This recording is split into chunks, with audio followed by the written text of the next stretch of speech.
Okay, let's start with the introduction. So when I usually have to introduce myself, I start by saying that I am a queer, mentally ill, and very tired cat person. And I know that all these might seem irrelevant to the research, but these are the parts of my identity that make me very passionate about my PhD project. Uh, Give me a moment to share my screen.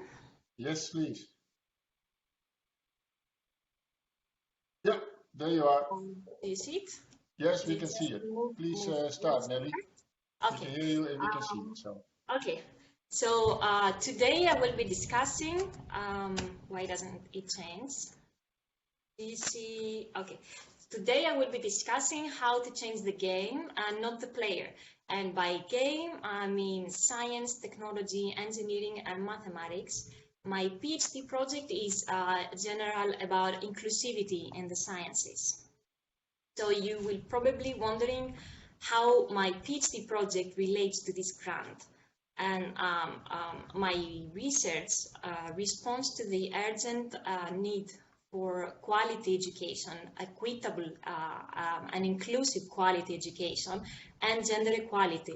And my lived experience as a person with multiple intersecting minoritized identities allows me to combine this insight, this unique and hard-earned insight with the research work and create engaging opportunities for minoritized people as myself.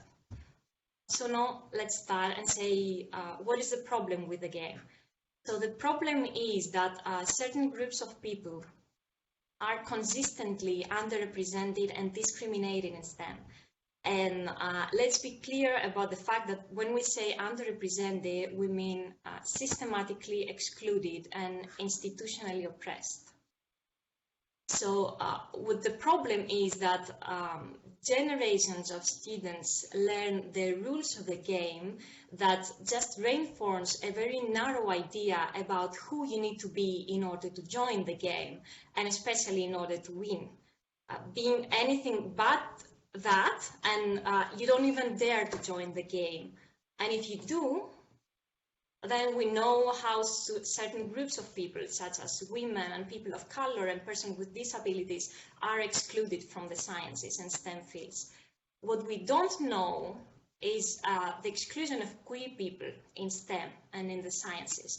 And by queer people, I mean the LGBTQAI+ community. And I don't know if you see here, because I have my picture. So 1 out of 10 people, if we look around us, 1 out of 10 people belong to this community, and they have no representation in the sciences. So how can this be fair in terms of access to knowledge and in terms of decision making? And my PhD project tries to address this gap by expanding the discussion of equity in science and including queer people. So I started by conducting a systematic literature review on the experiences of queer people in STEM.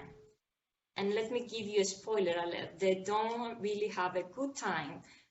They experience all kinds of harassment and discrimination and exclusion and professional devaluation, because STEM fields have been constructed as queer-free by virtue.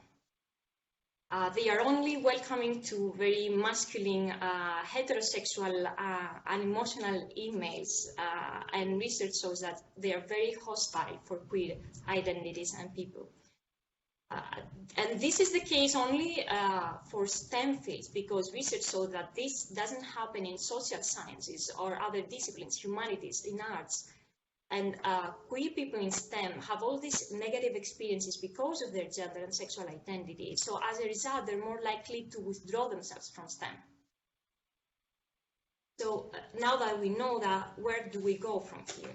My next step will be to conduct interviews and focus groups with queer people in STEM and examine their life stories, their STEM and science trajectories, and try to find out what kind of experiences fostered their participations, what made them persistent through this journey and made them able to thrive despite this hostility. because this kind of knowledge will inform the theoretical background of how to include minoritized students, and then it will allow me to produce some principles on how to be queer, inclusive, and affirmative in science. And then finally, I will design material for science that will be queer, affirmative, and inclusive.